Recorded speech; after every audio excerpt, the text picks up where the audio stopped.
بفرما شما بفرما. من اینجا میترسم. ما می‌بینیم کبوتر اینجا می‌بردیم، دل می‌بردیم. واقعا من برج کبوتر خیلی رفتم. این فرق داره. این برج خیلی زیبا بود. حالا مثلا یعنی این نوارای گچی سفید چیکار می‌کرده؟ یا حداقل که نوسازی دارن میکنن طبق یک الگوی انجام. بله من بسیار عالی. این طرف هم که میبینین این اتاق از 22 در مشترک که عروسی به عنوان انباری قدیمی بوده. کفش کنم که یه چیزی اینجا. بله.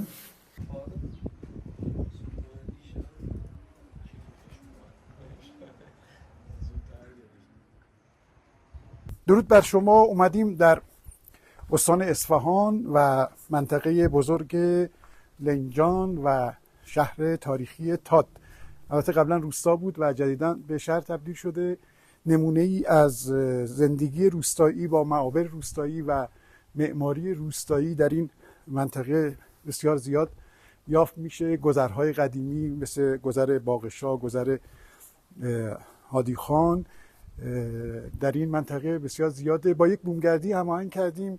مهمان دوست عزیز هستیم و میخوایم به اتفاق هم اینجا رو بگردیم و نشونتون بدیم. مثل این گذری که الان میبینید یک گذر قدیمیه که بافت قدیمیش حفظ شده و بسیار زیبا و اون بوی زندگی ایرانی و روستایی در واقع اینجا حکم فرماست. درود بر شما و با هم باشیم.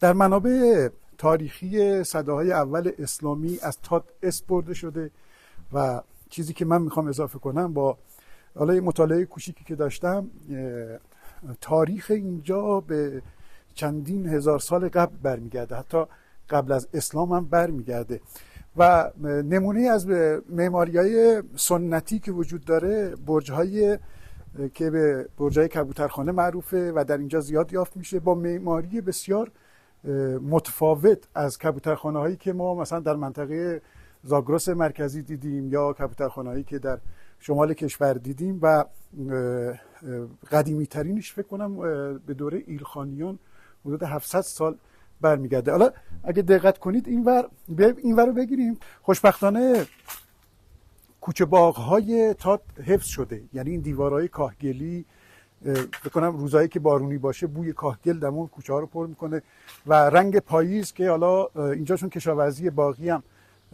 زیاد دارن و محصول عمدهشون به اصفهان که میگن در واقع مال این منطقه است و این یک به زیبایی منطقه افزوده. با چند تا از دوستان هماهنگ کردیم، با آقای صالحی از فعالین گردشگری، با خانم جعفری از محققین منطقه و با آقای هاشمی مدیر اقامتگاه هماهنگ کردیم که بیشتر دوستان توضیح بدن و ما بیشتر شنونده باشیم و مستمع تا تاریخ این منطقه و سنت و آیین منطقه رو به ما معرفی کنن. درود بر شما، همراه باشیم. آقا درود بر شما. سلام، خیلی خوش اومدین. احوال شما؟ سلامت باشین. بفرمایید در خدمتی. سلامتی. درست اومدیم آقا؟ بله بله درست. به چه اقامتگاه زیبایی و چه کوچه های زیبایی. بفرمایید. سلامت باشید. بفرم. ببخشید. سلام، بنده محمد حاج هاشم خانی هستم، یکی از شرکا و مدیر بومگردی برج کبوتر. این اقامتگاه از سال 97 تا 1401 مرمت شده. یک خانه تاریخی 250 الی 300 ساله بوده. اولین بومگردی شهرستان تاریخی فلاورجان هستیم در بخش پیربکران، شهر تاریخی تات که حدوداً نیم ساعت با اصفهان فاصله داریم و پذیرای گردشگران داخلی و خارجی با افتخار هست. شهر تاریخی تات خیلی خانه تاریخی، گذر تاریخی و برج‌های کبوتر داره که نمونهش همین خونه‌ای هست که شما داخلش تشریف دارید. مرمت شده و قبل از اون به این صورت بوده، توسط 4 جوان مرمت شده و بعد از اون هم مردم شهر تاریخی تات به خانه‌های تاریخی اهمیت بیشتری دادن و در حال مرمت هستن که پذیرای گردشگران داخلی و خارجی باشه. اسمای زیبایی گذاشتی. اینو مثلا اتاق گذاشتی اتاق عشق. بله، به 3 زبان فارسی مهر و انگلیسی لاو و عربی عشق گذاشتی و دلیلش هم اینه که این اتاقی بوده که قبلا برای عروس و داماد استفاده می شده به دلیل محرمیتی که نسبت به سایر اتاقا داره. هم تعداد پنجره هاش کمتره و هم اینکه حالت دنج‌تری داره و مسافرامون بیشتر تشریف میانن. این اتاق خیلی دوست دارم. زیبا گفتی نسبت به اتاقای دیگه محرمیت داشته، یعنی که دیدش کمتر بوده، هم دید هم صدا. بله. داخل اتاق عشق هم ببینیم چیه. به به، این 2 قسمت هم داشته. بله. یعنی این محرمیت در داخل هم رعایت شده. بله، بسیار عالی. یعنی وقتی ورود میکنی اینجا یک دیواریه و اینجا محمد جان من این لوکیشن هم خدمتتون بگم که توی منطقه خودمون هست. حالا به به، کجا میری و میبینی همینجاست؟ جاده جنگلی. جاده جنگلی. بله. حالا توی دوربین نمیدونم بیننده ها میفهمم، من روی وایت بذارم کلا این اتاق فکر کنم 2 در 2 حدوداً. بله. و این اتاق عشق چقدر کوچیک و تنگ و اصلا چیزی روشن نبوده، گرمه. آره خودش گرمه. یعنی من میخوام به این نتیجه برسم که اینجا خود به خود اون آغوشه اتفاق میفته. بله. اینقدر جا کم بوده. بسیار عالی. بعد اینجا تازه کرسی هم ما قرار میدیم و خیلی عالی میشه. کرسی هم اون گوشه اتاق فعلا گذاشتیم بسیار زیبا که مهمان ها استفاده کنن. بریم اون بالا هم ببینیم. بفهم.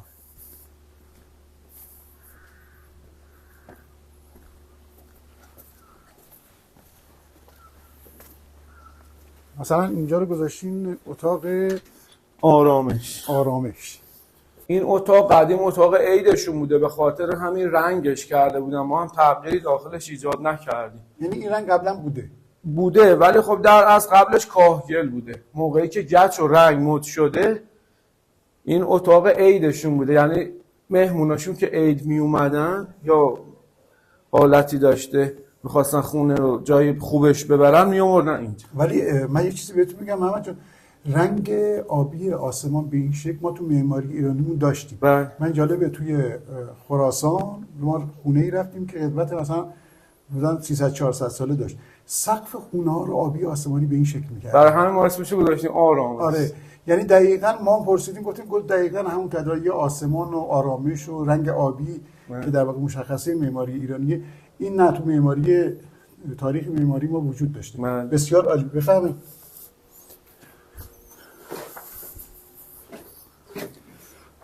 این کوهی که حالا از این طرف شما می‌بینید، ویویی که اقامتگاهمون داره، این کوه معروف به کوه قلعه بزی، سکونتگاه انسان‌های اولیه 30 الی 40 هزار سال قبله که اشیایی که پیدا شده در موزه ملی ایران نمایش داده شده. این که اتاق شاهنشینه، ولی تعریف خودشو داره، بسیار زیبا. اتاق شاهنشین معمولا کمی بلندتر از خونه‌های از اتاقای دیگه و معمولا برای عزیزی مهمانی که عزیز بود در نظر می‌گرفتن. و اینجا اتاق بالا وسط اسم شاهنشین گذاشت. حالا دیگه من به جای شما این توضیح رو دادم. و اون اتاق مهربانی، زیباترین اسمی که وجود داره. خودتون رو چه اساسی گذاشتید مهربانی اونجا رو؟ ما چون در فرهنگ ایرانی مهربانی، دوستی، لبخند، آرامش بوده، ما همه این اسما رو روی اتاقا گذاشتیم. بسیار عالی. و این 3 تا اتاق در طبقه دوم وجود داره و این هم حیات، یعنی تمام مشخصهای معماری رو تو این خونه داشته. حوض وسط، باغچه، اتاقای شاهنشین، چرخه چاه از اینجا آب برداشت می‌کردن. بله. این چاه محمد آقا عذرخواهی می‌کنم می‌پرسم، دکوری که نیست، چاه بوده دیگه از قبل؟ نه بوده، الان ما به دلیل رعایت ایمنی آتش نشانی روش تور فلزی گذاشتیم. پس این یعنی چاه آب خونه بوده از قبل. همین الان هم حوضو که تمیز می‌کنیم و بارون میاد آب میره داخلش. بسیار عالی. ما میتونیم از آبش استفاده کنیم. ما چند تا منابع تاریخی اینجا داریم، مثلا این قلعه بازی گفتی یا گذرهای تاریخی، اینا رو میتونیم بریم ببینیم؟ بله تشریف بیارین، در خدمتتون بسیار هستم.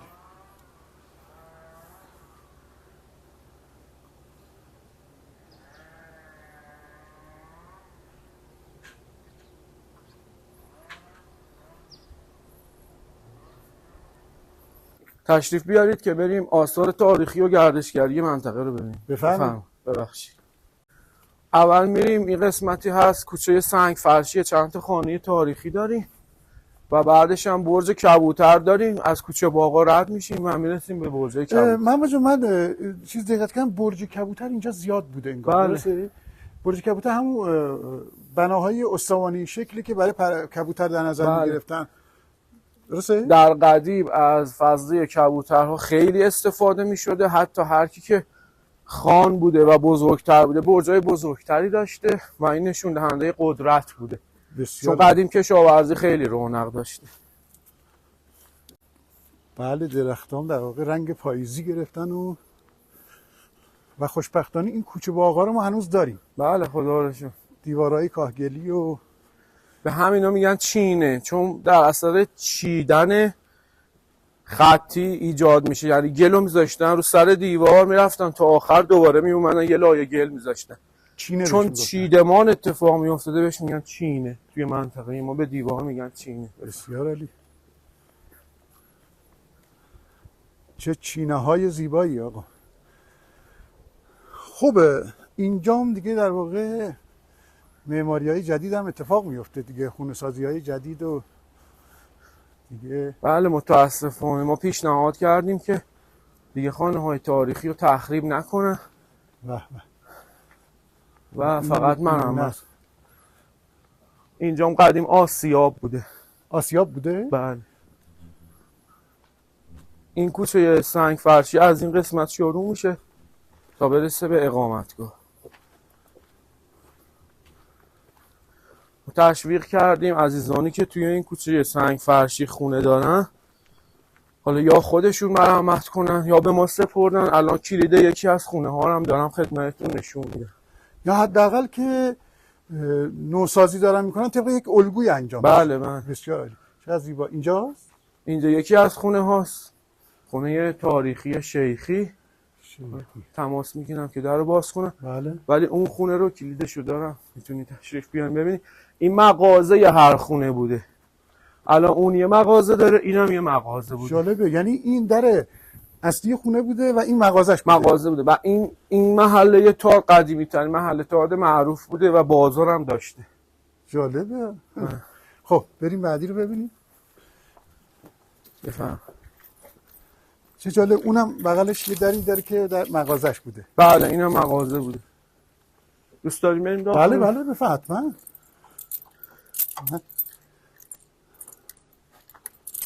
ما بهشون گفتیم که اینجا رو مرمتش کنن، گفتن خب حالا خودتون برامون مشتری پیدا کن.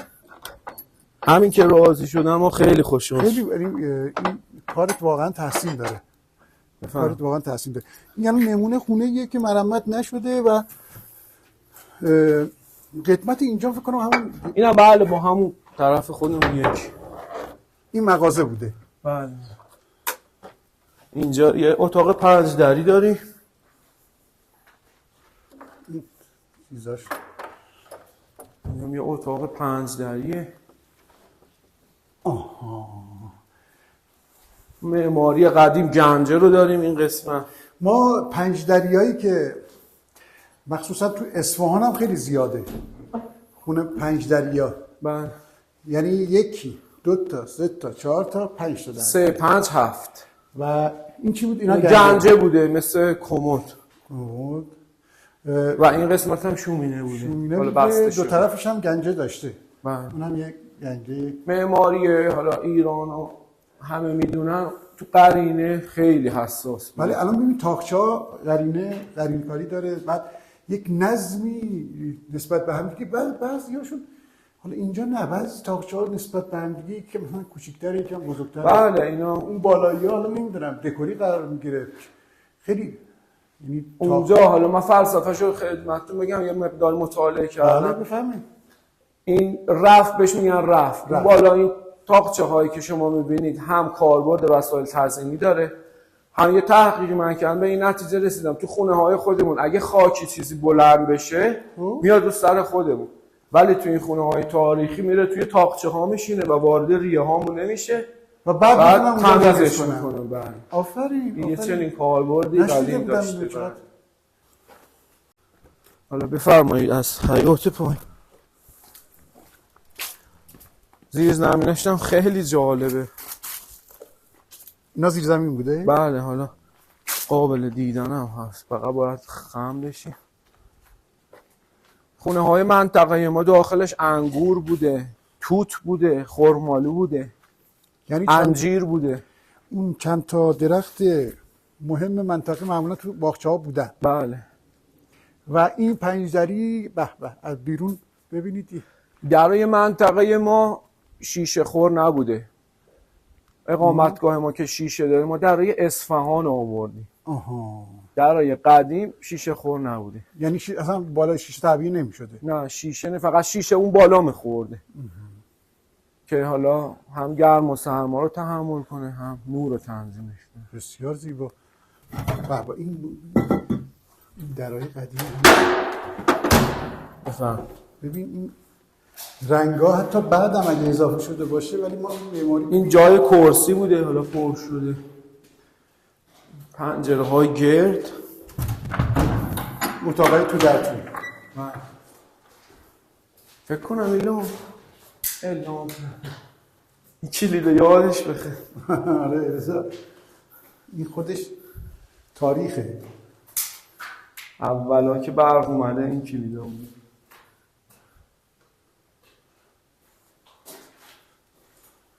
بعد این در رو باز میشه، اگه قفل نباشه رو به حیاط به این زیبایی. به به به به به. کمی هم بلندتره. یه خانه تاریخی همدم السلطنه ما اصفهان رفتیم، همین حالت کافی شاپ کرده بودن. آقای شیخی هم آهنگ کنه.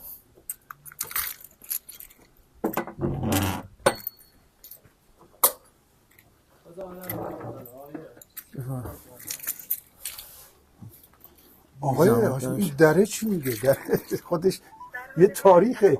بله. ولی رنگش کرد. یه داستان کلوم افتاده بود یا نه؟ نه. این در حتی کلیدش هم داره. اگه کلیدش باشه کلونشو داری عالیه. آره؟ بله. که قشنگ از پشت کلونش بسته میشه. بله. حالا خدمت شما هستیم، بفهمید. بفهم. بریم تو این کوچه های سنگفرش. خونه آقای شیخی هم وقت دارید ببینید. بله. آقا درود بر شما.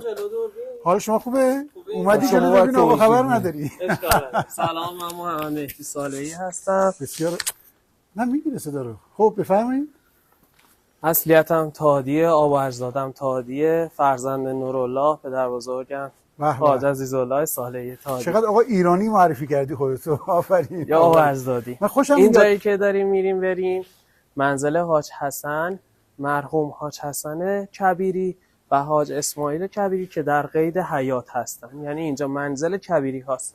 خب اینجا به گفته بزرگان اینجا حرف اول رو توی این منطقه میزنه و ما بهتر از این خونه روی این ساخت نداریم. این طرف هم که میبینین این اتاق از 22 در مشترک که همه شبیه به هم، 2 تا اتاق قرینه هم، 2 تا ورودی، 2 تا عروسی، یه اتاق اندرونی و یک شاهنشین که اندرونی به مشتی منزل توضیح دادن.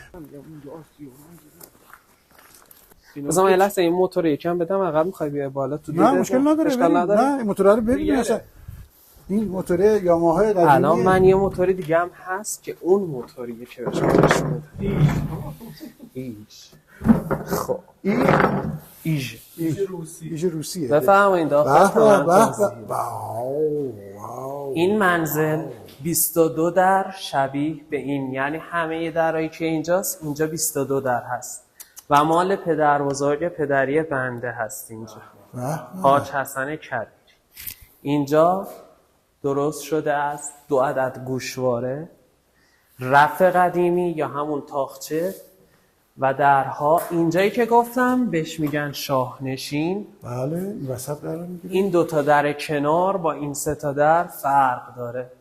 اون دوتا در کنار به عنوان رخت خواب گذاشتن یا چیزایی که مثلا بچه‌ها خواستن بازی کنن بود.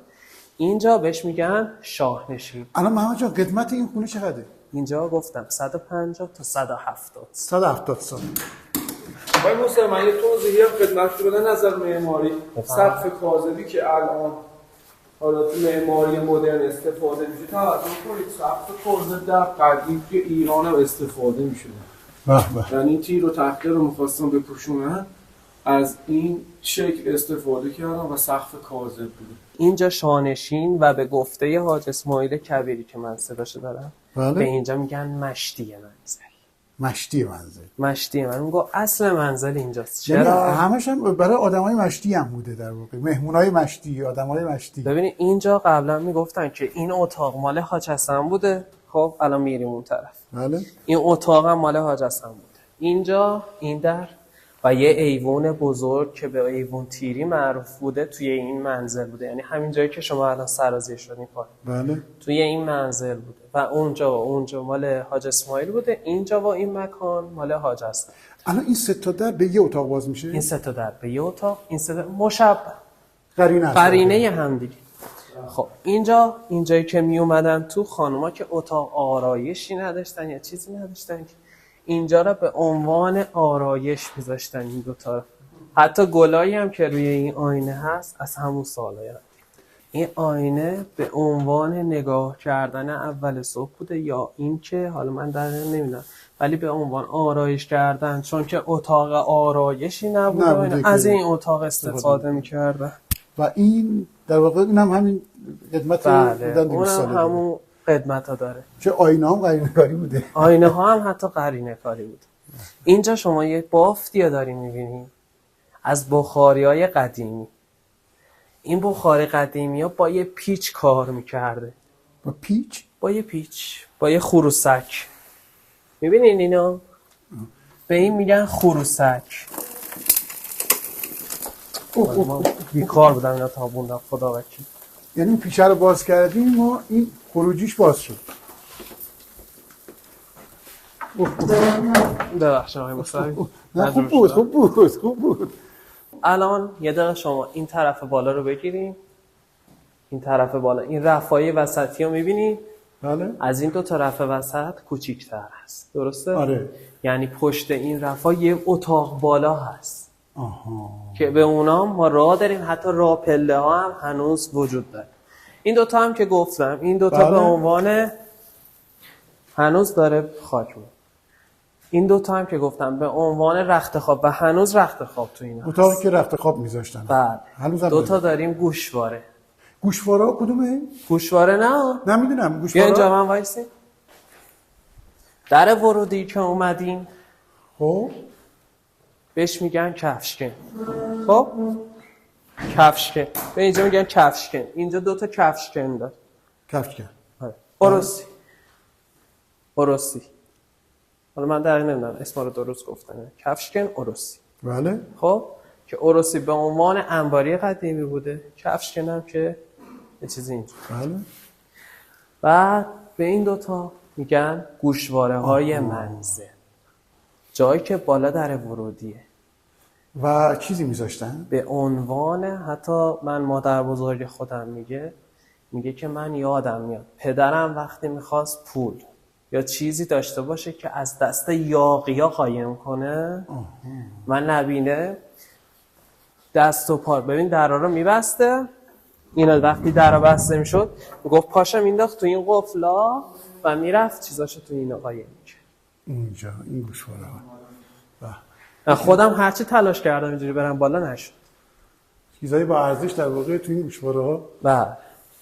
حالا یه خاطری از سردر هست و خاطری که مادر بزرگ مادرم خورده اونجا رو زمینه، حالا بعدم تعریف میکنم. بسیار. یعنی ما با اینکه الان این فضا رو گرفتیم ولی باز هر سمت که دوربین میچرخه اینقدر زیباست، اینقدر بوی قدمت و تاریخ میگم که و اینجا اصالت. خونه‌ایه که میگن تو منطقه اصفهان یا تو منطقه فلاورجان حرف اول واقعا میزنه. حرف اول میزنه. خب بفرمایید توی بفرمایید. خب اینجا بهتون گفتم اون راه زیرزمینیه که میرن پایین، ولی قبلا از اون طرف بود. اینجا یه پنجره اینطوری بوده که میبینین هم زیبا ساخته شده بله. و نوردهی به اندازه مناسب و هواخوریای قدیم 1 2 3 4 5 به اندازه 5 دست انگشت درست میکردن. اینجام که گفتم این 3 تا در بوده که به عنوان نوردهی منزل بوده، یعنی این 3 تا در بسته بشه نور منزل کم میشه. اونجا که گفتیم به اتاق جدا بوده و قرینه منزل این طرف وجود داره. به. الان این 2 تا دونه دیگه نوردهی و هواخوری. بفرمایید بالا تا ما بتونیم کوزه های قدیمی. به. این کوزه هم همون قدیمی. کوزه ها قدیمیه همش. به. خب از این طرف می اومدیم به اتاق حاج حسن. اتاق حاج حسن. اتاق حاج حسن. به. اتاق حاج حسن مخصوص بوده. بله دیگه اینجا اتاقی بوده که مال حاج حسن بوده. ببخشید. مال حاج حسن بوده و هنوز میشه گفت اتاقیه که پنجره هاش سالمه. بله. و تاد را وقتی بزنید عکس حاج حسن میاد بالا و تادا به اسم حاج حسن کبیری میشناسن. کشاورز نمونه منطقه موقع حاج حسن یا برادران کبیری میشه گفت. چون گفتن اینا 12 ماه سالا توی صحرا بودن و شغلشون کشاورزی بود و اعیونی اون موقع بود. فئودال بودن. بله. خب الان اینجا این یه گهواره قدیمی، یعنی اون شومینه‌ای که دیدین قبلا قرینش اینجاست. قرینه همین توی اون اتاقه. این گهواره قدیمی بوده. این اتاق چیه کوچیکه؟ به این میگن پستو. پس اتاق. سلام خانم جعفری. بله سلام، درود بر شما. به این میگن پس اتاق. بله. کاری بوده که مثلا لباسی چیزی داشتن توی اینجا.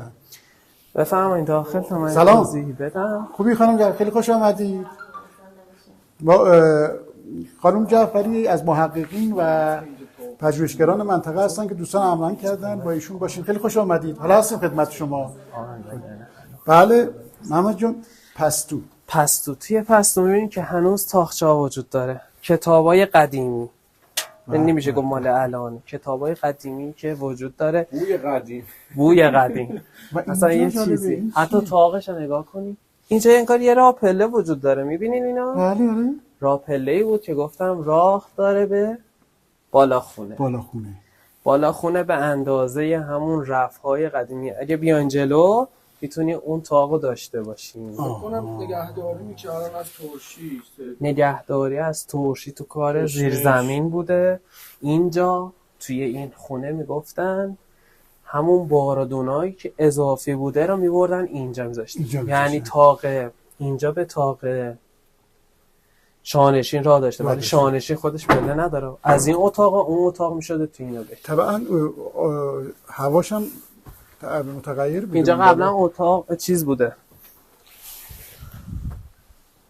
اینجا خیلیش ریخته، به خاطرم میترسم بیان بالا آقای. حالا از اینجا گرفتیم بسیار با توضیحات خوبی که شما دادیم محمد جون، بسیار گویا بود. شرمنده. خواهش میکنم. یعنی ما اینجا الان وایسیم ببینید توی اتاقی هستیم که دقیقاً اون وسط حالا به اصطلاح امروزی حال و حالا هر چی میشه پذیرایی، حال یا شاهنشین قدیم. اون تام یه اتاقی که سه تا داره کپی همین. نفسی تو حاضر کنی. بفهمید خانم، بفهمید آقا محمد جان. من اهل چای نیست. یعنی که این همین چای رو من باید بخورم؟ نمیشه. شما خانم جعفری خاله همون میتونه بیاد بشینه. آره ماتی خوبی؟ یا بریم ها؟ چیکار کنیم؟ نه باش.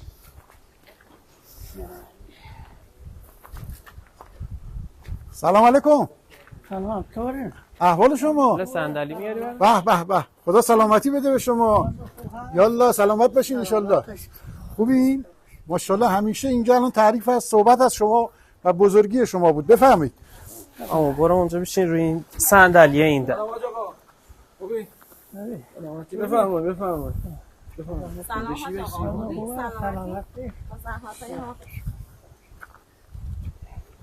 بیا بشین همون اینجا.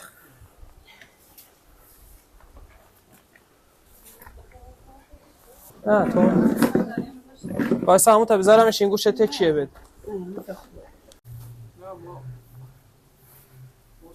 خب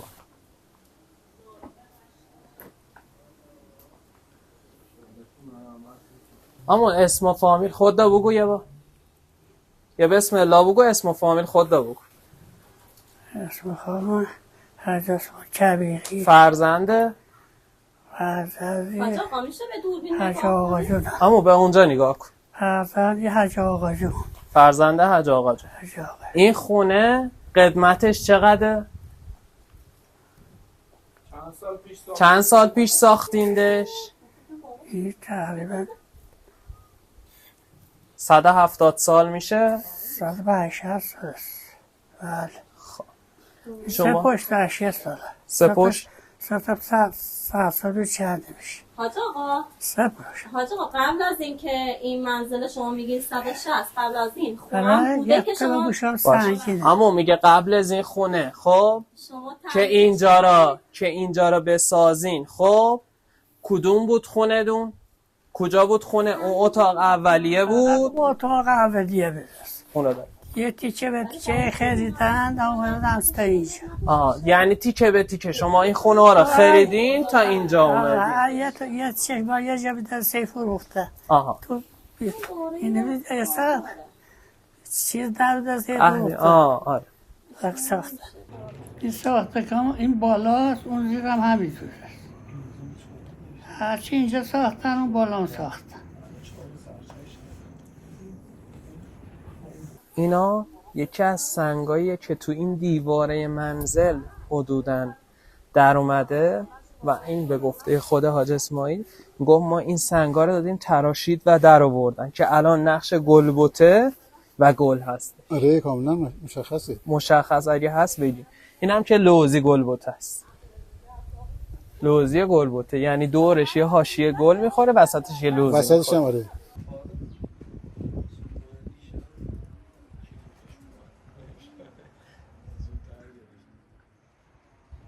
حاج آقا خدا نگهدار شما. خیلی محبت کردین. سلامت باشین. خواهش میکنم محبت دارین. دست شما در نکنه. خانم ممنون متشکرم. خیلی محبت کردین. سلامت دست شما درد نکنه. زحمت نکشید. به به. بسیار عالی. دست شما درد نکنه. بفرمایید. ممنون متشکرم. از شما در زحمت کشیدیم. خرمالو بفرمایید. خرمالو. سلام علیکم. احوال شما؟ خوب هستین قربان؟ حال شما خوبه؟ سلامتی ان شاء الله. محمد جان معرفی کن آقای انصاری خودشون. به به آقای انصاری. خوب هستین آقای انصاری؟ از اهالی تاد. بله. بسیار عالی. حالا خدمت شما هستیم. دوستان که دختر خانم زیبا و خانم جعفری که امروز هم تازه افتخار آشنایی باشون داشتیم و آقای زفری و این هم دختر خانومتونه. بله. بسیار عالی. میریم برای برج کبوترخانه. برج کبوترخانه‌ای که ما داریم میریم سمتش یکی از با قدمت ترین برج های این منطقه هستن، مخصوصا شهر تاد که به نام برج گاریکی میشناسنش و گذری هم که الان ما داریم یکی از گذرهای قدیمی شهر تاد هستش. کوچه پادور هستش. اما همین بله کوچه پادور هستش اما کوچه بهادر خانه. حالا یا بهادر نام اینجا زندگی میکرده. وصفای زیادی داره که من داخل کتابم مستندش رو نوشتم و این گذر یکی از گذرهای اصلی بوده که مردم اشترجان به سمت پیربکران میرفتن و الان هم یکی از گذرهاییه که حالا مردم برای رفت آمد استفاده میکنن اما خب دیگه متروکه شده و کمتر شده. میریم برای برج کبوترخانه. بفرم.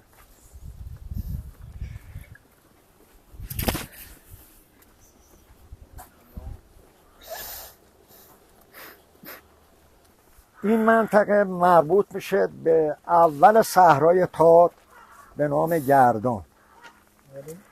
اون قسمتی که کبوترخانه هست به قسمت حراری معروف. عرض شود که این برج کبوترخانه حدود 700 سال قدمت داره و اجداد ما این برج رو از وزیر ناصرالدین شاه مرحوم الله وردی خان آصف الدوله خریداری میکنه به 3 تومن ناصرالدین شاه. 3 تومن ناصری؟ بله، 200 سال پیش. و حالا میریم برج هم میبینیم حدود 6-7 تا کبوترخانه که همون برج باشه تو این منطقه تات هست. قدیمی ترینش اینه به گفته تمام مهندسا و کارشناسای میراث. یکی از این که ما میتونیم قدمت این منطقه رو عرض بکنیم کوه قله‌بزی هستش.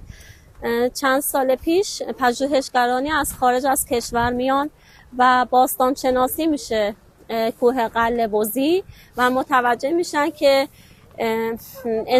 انسان‌های نئاندرتال حدود 60,000 سال پیش اینجا زندگی میکردن و یه چیزهایی کشف کردن مثل استخوان‌های حیوان‌های وحشی، لاشخورها و حتی میتونیم استخوان‌های انسان‌های نئاندرتال هم به اون اشاره شده. اینا یک رشته کوه دیگه. بله، رشته کوه قله‌بزی اصلش اونه، کوه قله‌بزی. بعد اینم بهش میگن حالا آره گردنه اره بهش میگفتن. بله، اینا همه سر رشته کوه قله‌بزی هستش که از اون به بعد دیگه از اون قسمت جدا میشه تا این حد. سنگی هم اون طرف. آره. یعنی کوه. الان کلا کشاورزی اینجا چیه؟ برنج اصلی بیشتر برنج، گندم هستش، جو هستش. یونجا هم خیلی کمه ولی بیشتر اومدن به خاطر اینکه کمبود آب بود اومدن زمین ها رو درخت کردن، درخت‌ها رو در آوردن، گلخونه کردن. خب بیشترش به آب بستگی داره که متاسفانه به خشکسالی برخورد و زمین ها همطور که میبینید خیلی کم برنج کاری میشه. اونم بخواد چون خب برنج که میدونید از اسمش اومده از آب برنج، یعنی برنج به سختی به دست میاد. خب میدونید که برنج لنجون یکی از مرغوب ترین و بهترین کشت و نوع محصول این منطقه هستش. کم آبی آیه انصاری به حالا نمیخوام بحث رو به جای باریک بکشونم، فکر کنم ربطی داره به آب زاینده رود. بله. آره دیگه، ما آبمون از آب زاینده روده دیگه. زاینده روده دیگه.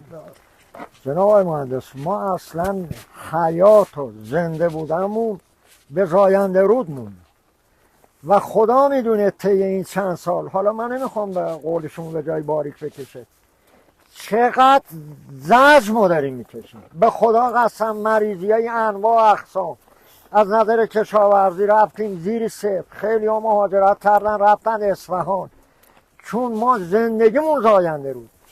همینجا که الان میرین 35 سال پیش 4 تا جوب میرفت. آفرین. مادی ها که پر آب بود، مادی هایی که پر از آب بوده. همه رو دور کردن یه کانال استخون بالا، اونم آب نداره. درسته. اگر شما 35 سال پیش تو این منطقه میمدی به خدا قسم نمیتونستی تشخیص بدی که اینجا شمال ایرانه یا لنجون. ببینید اسمش هم روش هست آقای موسوی تات. ببینید به سرزمین سرسبز ما بین 2 کوه بوده و اینو ده خدا عرض کرده تو لغتنامش. ابن بطوطه وقتی از اینجا حدود 700 سال پیش از اینجا سفر میکنه از اشترجان، البته به تات نمیاد، وقتی از این عبور میکنه از تات را سرزمین سرسبز ما بین 2 کوه عرض میکنه. یعنی اینقدر وقتی که ظل سلطان میاد اینجا میگه چه جلگه زیبایی این تات. من میتونم بگم تات یکی از عروسهای شهر آبادی های لنجان بوده در گذشته، شاید به دوره صفویه، ولی متاسفانه خب به خاطر همون آب دیگه خب اون زیباییشو از دست داده. برج گاریکی یکی از با قدمت ترین برج های این منطقه هست، شهر تات هستش که این برج قدمتش به دوره ایلخانان میرسه، حدود 700 سال پیش میرسه و از نظر نمیدونم دیگه آقای باقی بپرسید. اینجا به معماریش. واسطه اینکه اینجا چند تا جوبی آب میرفته و به خاطر همون آبی که میرفت اینا مال سر این نهر رو درست کردن. تا چند سال پیش هم که آب میرفت این کبوترها اینجا آب میخوردن. این برجا رو روی جوب آب درست. بله همینجا مثلا یه نهری بود میرفت که یه جا بود بهش مسطح بود گفتیم ما بهش گفتیم گودار به زبون خودمون. گودار بهش. بله اینجا آب میخوردن ولی خب دیگه متاسفانه دیگه تقاطع منشأ آب هم دیگه نیست. یک کبوتر هم رفتن این هم کسی محل نداشت به این روز افتاد فعلا. الان باقی این مسئلهش چیه؟ خشت گل. خشت گل بوده. و معمولا عموما استوانه‌ای بودن اینا. آره اکثرش بله. استوانه‌ای بودن.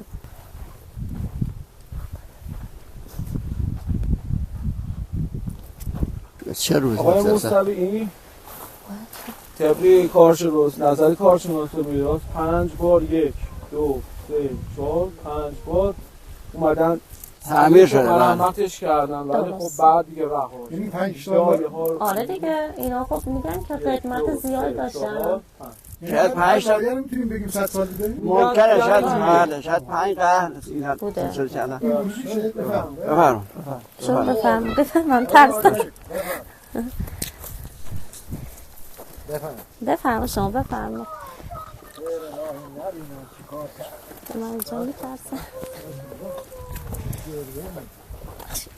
ما می‌بینیم کبوتر اینجا می‌بردیم زل می‌بردیم واقعا من گوچ کبوتر خیلی رفتم این فرق داره. اما خیلی همین فرق داره. غلام گردشی سوراخ گردکی هستش به دیگه هم اینجا. اینا رو حتما در توضیح بده قرآن دردشان توضیح توضیح شد. بده شما. اون دمش راه پله بود است که پیچ می‌خوردن میرفته بالا. بله. بالا سختش. این هم که این جایی لانه چیزی کبوتر هست. اینا. بله هر کدوم یه لانه میشه. بله همین درسته. و این طبقات چجوریه؟ این طبقات این طبقات چیه داستانش؟ اینا به خاطر اینکه بزنن طبقه روش تاب بخورن به واسطه همون راه پلش. بهش میگفتن غلام گردشی. آره خیلی نه قدیم. خودی آدم که مثلا بخوان از که شروع میشد مثلا نمیرفتن از آخر دستشون بالا بود راه پله درشون بالا بود پیچ میخورد راه پله پیچی بوده. نه واقعا معماری بی‌نظیری داره. بله یعنی این معماری برای کبوتر بوده. بله بیشتر خب میگم برای فضولات بوده که از فضولاتش بله، به عنوان استفاده کود می‌کردن. زمین هاشون کف جمع استفاده می‌کردن. کنن. بله بیشتر هم مال ارباب ها بوده. بله ارباب ها واقعاً درست میتونستن. فرمودن. جایی بوده که زمینای کشاورزی بوده. بله بله دیگه. آب بله. فقط اصلش آب بود که اینجا از بله اینجا استفاده می‌کردن تو همین زمینا. بله. برداری می‌کردن. بسیار عالی. اینا همش هم تاقای ضربی هست و خشت هم هست. آی واقعا امروز اگر بخوان یک چنین برج یا با همین مثال درست کنه چقدر خرج میشه؟ دیگه از میلیارد برو بالا. بدن؟ حالا یه چیز دیگه هم هست. من مطالعه کردم تا بالاهای نیمه های برج رو یه دونه گچ میکشیدن. اون گچ ها باعث میشده که مارها نتونن اون پرنده ها رو نیش بزنن یا اذیت بکنن. آره رنگ سفیدی زدن؟ نه یه گچ گچ میکشیدن می‌کشتن، یه که شال به اصطلاح نتونن مثلا راحت دور برن از یه شالی این بستن چیز مثلا. بالا، از این خشت ها برن بالا یعنی حرکت کنن. واقعا کارکرد داره. آره بله اون ببین، بیرونه واقعاً شد دیگه. باران یه شالی مثلا در 1 متر در دور و مار بله. اینجا میلیزید نمیتونست برد بالا. نمیتونست تخمای ما رو از کبوتر بله. بخوره بله. استفاده بکنه. الان آثارش هست بعضی جاش همون بیرون. یعنی پله پله هم که از یه راحت میره دیگه. یه چمپاتی می‌زنه. آره نه آفرین. اونا بیرون اونو بیرون این کارو میکردن. آره درست. سلام خوبی سلامتی؟ در واقع بله، فضولات کم بله میریخی کم سال آره یه دفعه دیگه. این در باز میکردن دا. خیلی آفرین بله. سالیانه باز می‌کنه. بله سال یه خب، دفعه. الان خب استفاده گردشگری میشه ازش؟ هنوز که متاسفانه نه. میدونید که تخریب داره میشه که ما به زور اومدیم داخل اینجا دیگه. طبق تجربه که میگن گذشته یه دونه این فضلا یکی به اندازه یه خشت زمینا غنی میکرد از این درسته خیلی موثر بله. بوده.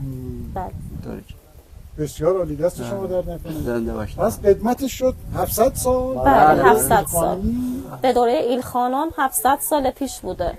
و ما فکر کنم چند تا برج کبوتر اینجا داریم که اصلا معروف اینجا به بله. اونها قدمتشون چقدره؟ اونو قدمتش به 130 به 500 سال دوره صفویه. برج خاله حکیمه هستش که قدمتش به دوره صفویه میرسه. همینه. و برج باغچه عمو درسته، اون به دوره سلجوقیان میرسه. با اون محرابه به نظرم یکی باشن. این گچی که یه نوار دور این برج به خاطرش که این جنواره مثل ماه این چیزا نتونن برن بالا. درست. برای سفیدایی که هست. بله. اون بالاش هم به حالت کنگره بود که الان دیگه آثاری نداره که میبینید رنگاش هم هست. بله.